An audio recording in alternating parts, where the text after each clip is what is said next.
오늘 우리에게 더하여 주시는 하나님의 말씀은 신약성경 사도행전 9장입니다. 9장 1절에서부터 7절까지 말씀 보겠습니다.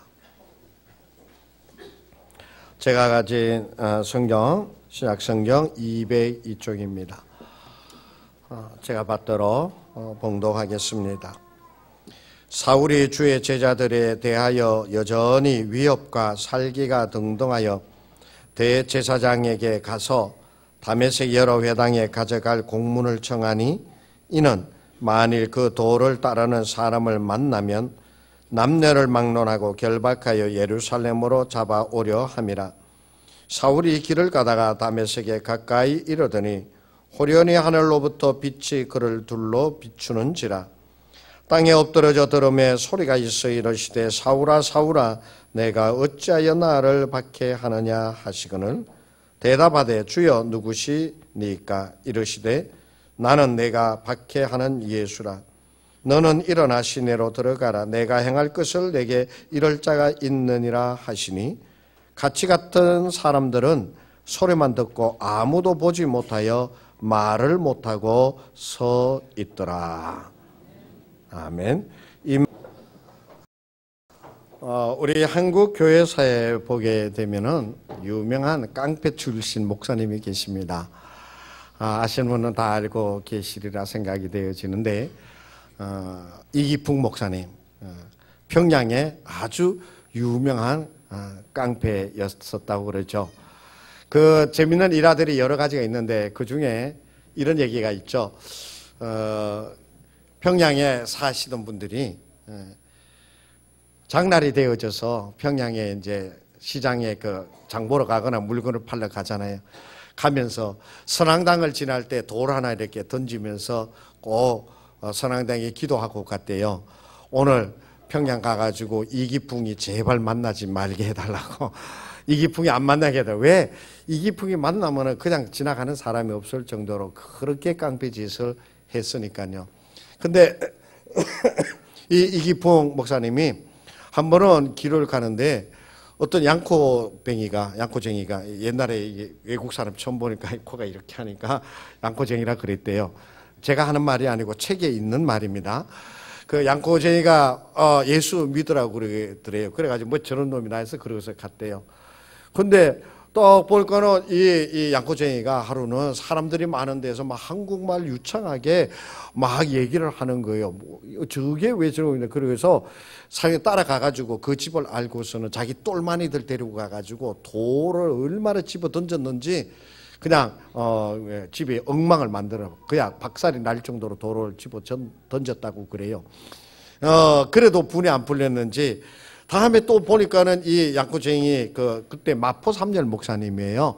장로의 신학대학 평양신학교를 설립하신 그 목사님이 이제 선교사로 와서 이제 설교를 하는데 이 돌을 그렇게 잘 던졌답니다. 돌 발매질을. 그래서 이기풍 그 목사님이 돌을 탁 던졌더니 정코를 얻어 터져가지고 피범벅이 됐다는 거예요. 그런데도 이 마포 삼열 목사님이 아무 말도 하지 않고 찾아오지도 않고 뭐 그냥 아무 일 없었던 시대로 지나가 버리더라고요. 그게 항상 이기풍 그때 깡패죠. 그의 마음속에는 남아 있는데 하루는 잠을 잤는데 꿈을 꿨대요. 그런데 그 꿈속에서 이상한 사람이 나타나더니 기풍아 그러면서 네가 어떻게 나를 핍박하나요?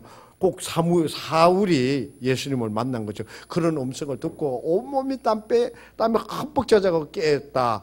그때부터 이기풍 씨 마음속에 그 복음을 향한 마음이 열려가지고 나중에 이분이 평양신학교에 가가지고 한국 최초의 목사님이 되셨어요. 그리고 최초의 또 선교사가 되셨어요. 한국교회에서 제주도로 선교사로 파송을 한 거예요. 그래서 지금 제주도에 가면은 이기풍 선교사 기념관이 있습니다. 아주 크게 지어놓은 기념관이 있어요. 참으로 하나님께서 인도하시는 분은 참으로 묘하시죠, 그죠? 깡패도 하나님께서 목사로 들어서신다라고 하는 얘기예요. 우리나라만 그런 사람이 있는 것이 아니에요. 일본에도 깡패가 목사님이 되신 분들이 있어요. 일본의 유명한 조직 폭력배를 뭐라고 그러죠? 야쿠자라고 그러죠. 그 야쿠자 출신의 신도 목사라고 하는 분이 있어요. 가와구치에 살고 있는데, 이 가와구치의 그 번화가에 보면은 바들이 막 이렇게 돼 있는데, 거기에 준 버드라고 하는 간판이 조그맣게 하나 있대요. 근데 그 안에 들어가면 바가 아니라 십자가가 걸려있는 교회랍니다. 그런데 이 교회에 일본 사람들, 조직폭력배 출신 뭐 이런 사람들이 한 100명 정도가 모인대요. 일본에서 100명이 모인다 그러면 우리 한국에서는 몇천 명 모이는 교회랑 맞먹는 거예요. 굉장히 일본 내에서는 큰 교회를 이루고 있다라고 얘기할 수 있죠. 그 분이 어떤 모습인지 한번 보시겠어요? 영상으로 다 이렇게 덩어리에 문신, 저 문신 하시면 뭐 용도 한다고 그러대요.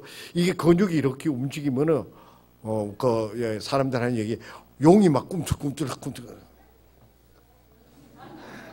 막 용이 꿈틀꿈틀 하는 거.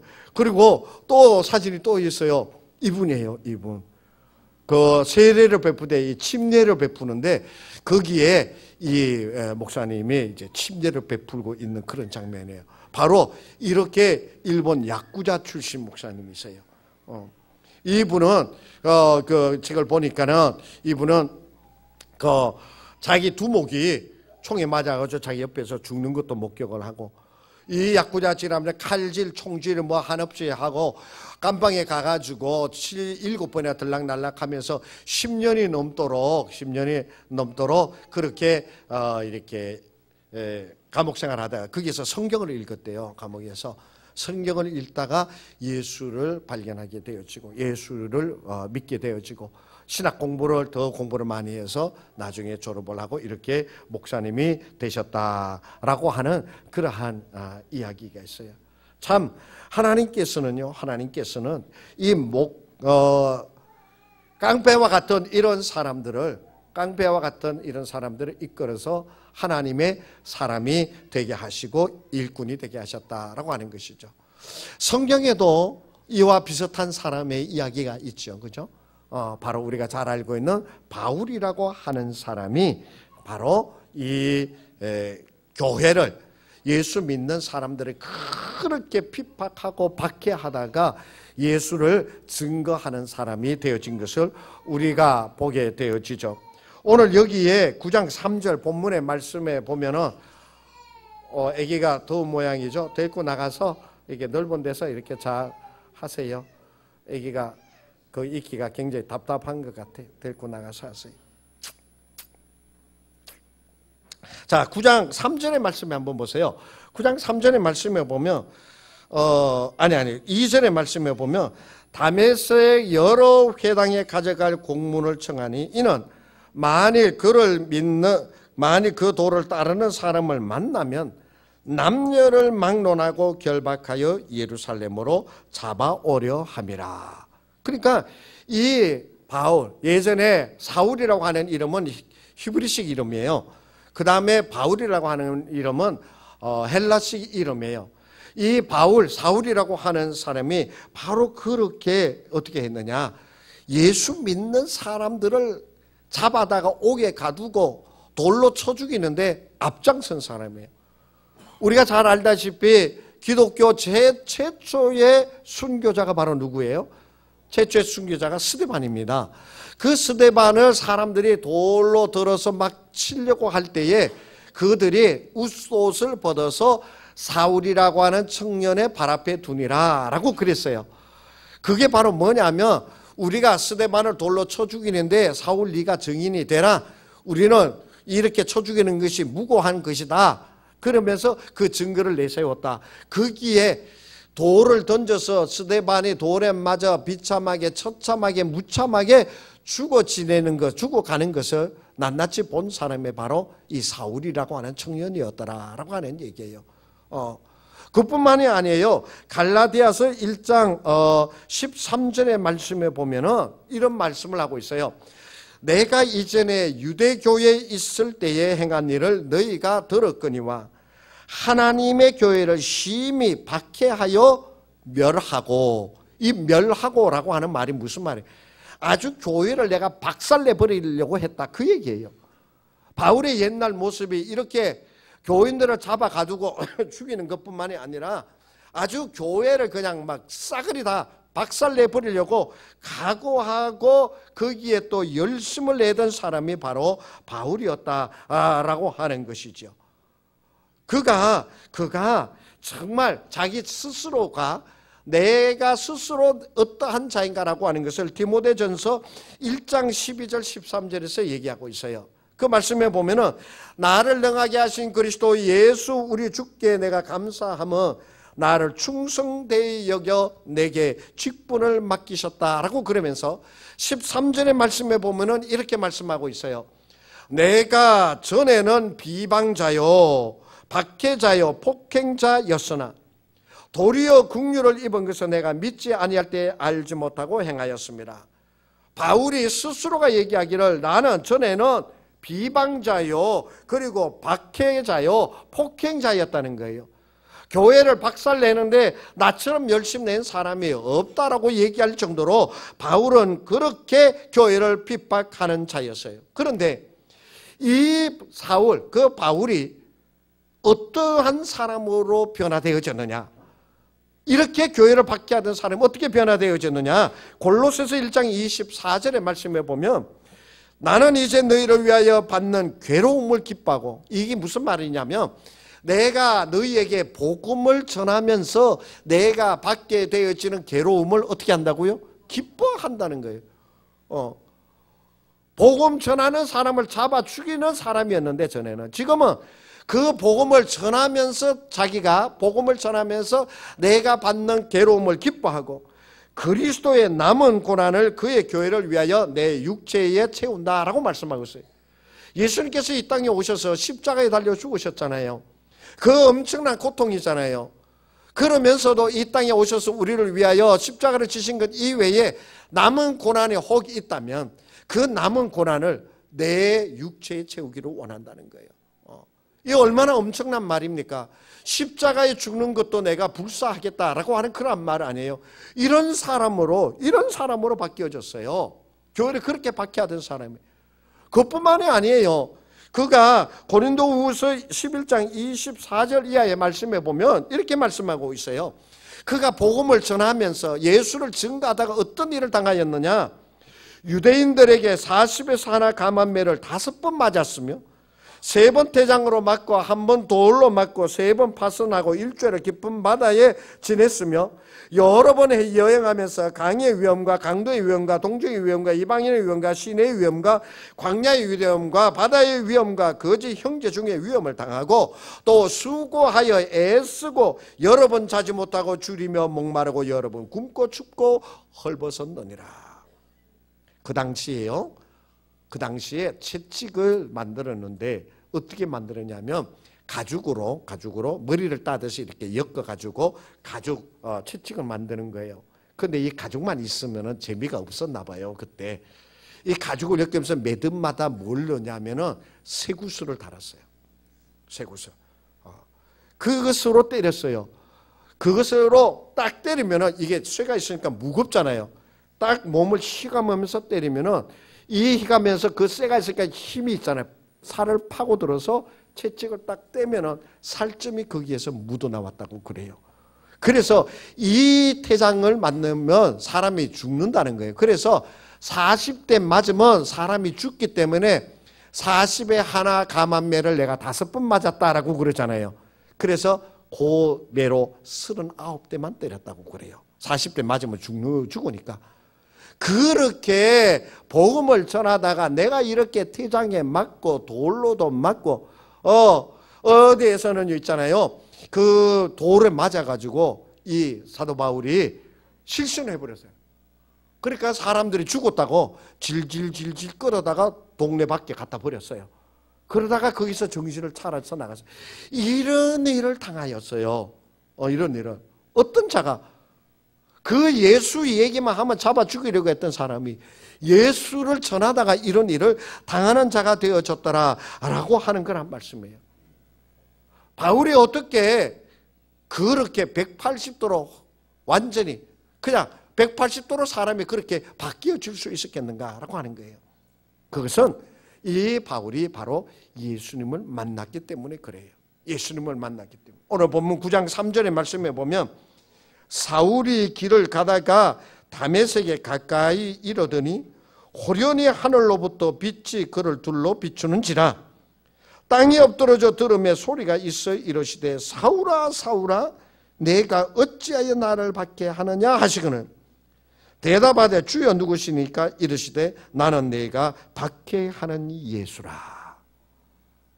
이 다메섹으로 예수 믿는 사람을 잡아서 박살을 내려고 가다가 거기에서 부활하신 예수님이 이 사울이라고 하는 사람을 만나 주셨다라고 하는 것이에요. 그때부터 이 사울이 변화되어져서 그렇게 180도 달라진 사람이 되어진 것이에요. 사람들은 있잖아요. 사람들은 내가 어떤 사람을 만나거나 어떤 사람과 무슨 관계를 가질 때 어때요? 외모를 봅니다. 외모를 봐요. 또 어떤 사람은 학력을 따집니다. 얼마나 배웠는가? 학위증은 뭘 가지고 있는가? 그리고 어떤 사람은 그 사람의 배경을 따집니다. 어떤 환경에서 자랐고 어떤 그 뒷배경을 가지고 있는가? 그의 경력, 캐리어는 어떤가? 이런 것을 따져서 거기에 맞아서 사람을 선택합니다. 그런데 있잖아요. 하나님께서는 부활하신 예수님은 누구 어떤 사람을 택하느냐?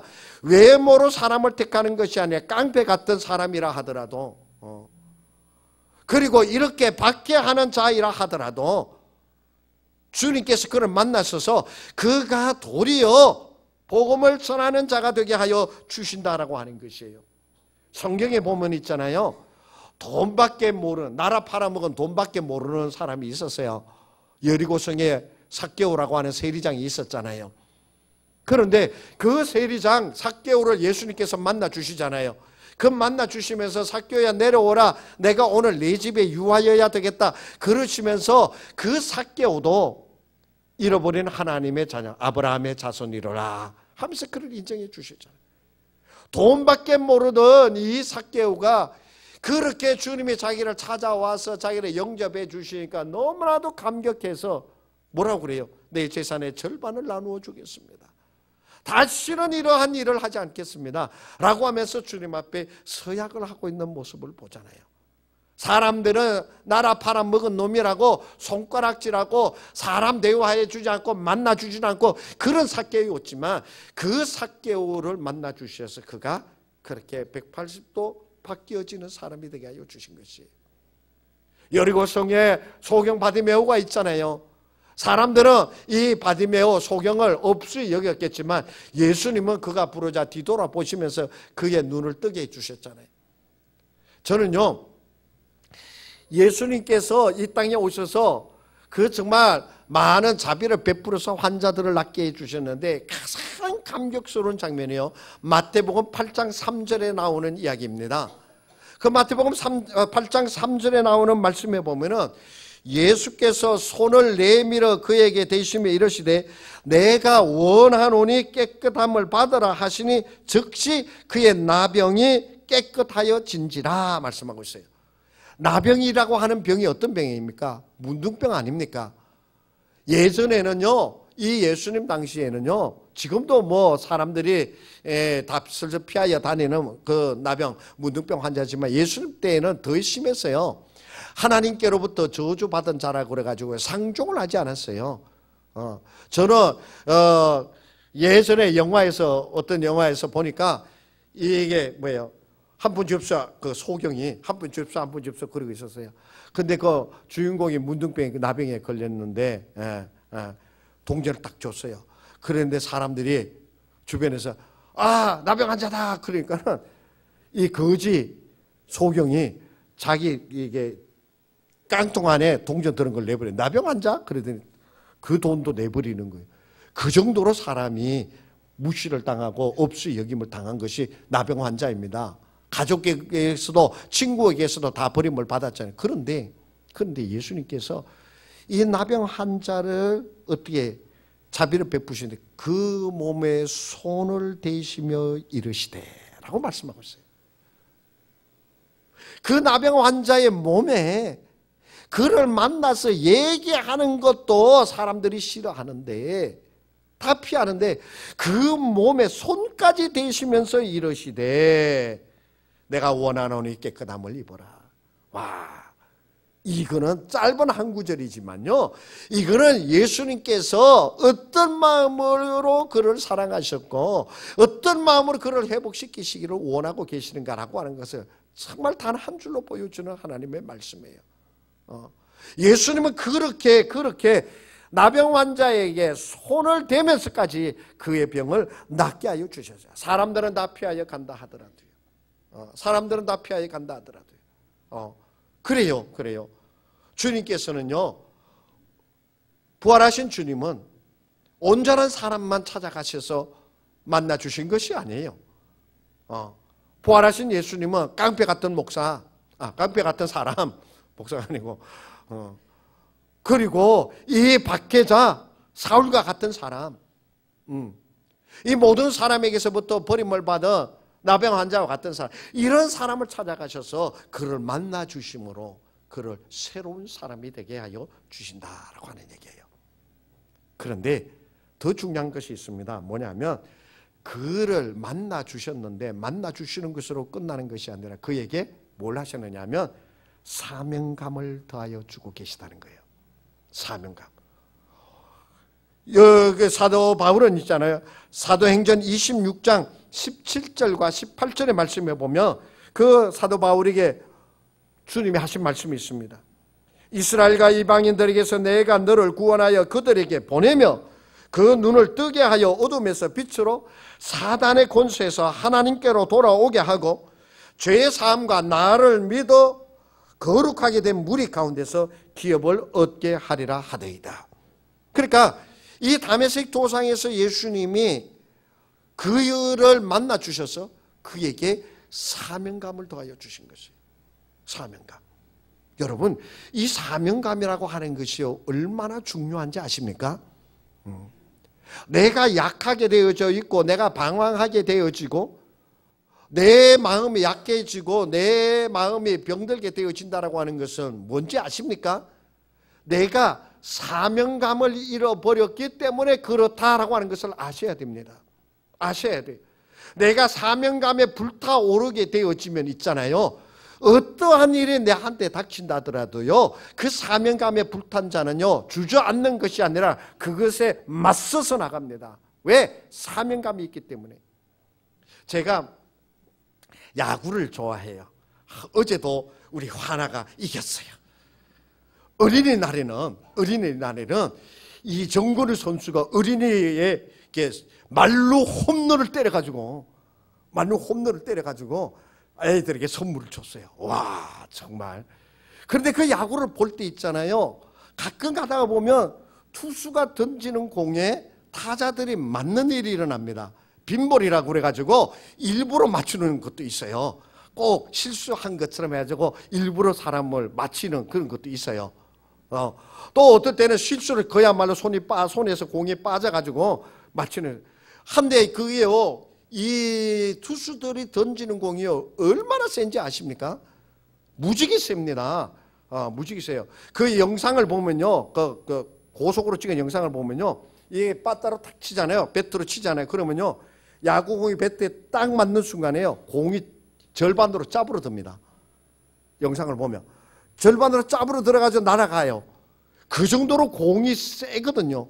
거기에 여기 뭐 어디 한 대 맞으면은 얼마나 아프겠어요. 얼마나 아프겠어요. 그런데 그 선수들이 아우 아파. 그러고서는 병원에 실려가느냐 하면 안 실려가려고 그래요. 안 실려가려고 그래요. 아파도 찔룩 그러면서 괜찮다고 이러면서 찔룩 일루로 걸어 나가요. 왜 그런지 알아요? 못 걸어 나가면 다음 경기에 못 나오게 될까 봐.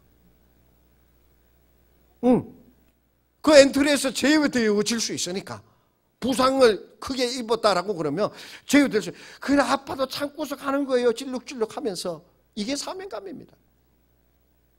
사명감이 있는 사람은 있잖아요. 사명감이 있는 사람은 몸이 아파도 그것을 감당하기 위하여 나가는 거예요. 사명감이 있는 사람은요, 연약한 자리에 있어도요, 자기의 연약함 때문에 쓰러지지 않습니다. 그 연약함을 도리어 이겨내기 위하여 힘쓰면서도 나가게 되어지는 것이에요. 부활의 예수님께서 이 사울을 만나셔서 그에게 이방인의 사도로 복음을 전하는 자가 되게 하여 주셨다라고 하는 것이에요.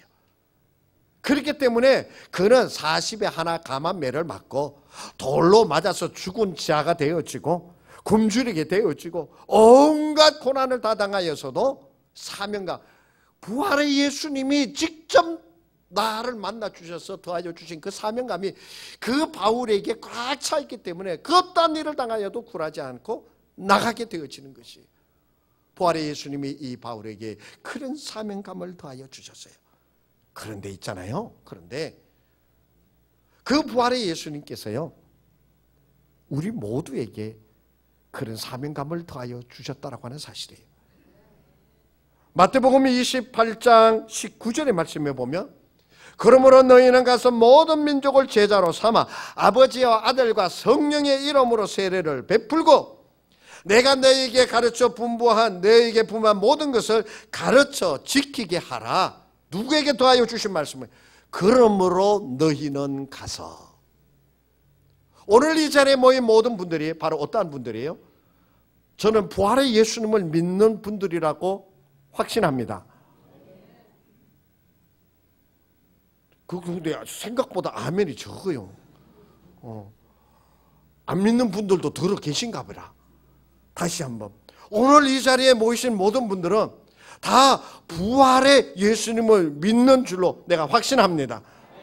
예, 부활의 예수를 믿는 자는 오늘 마태복음 28장 19절에서 더하여 주시는 이 말씀, 사명을 깨달아 알아야 됩니다.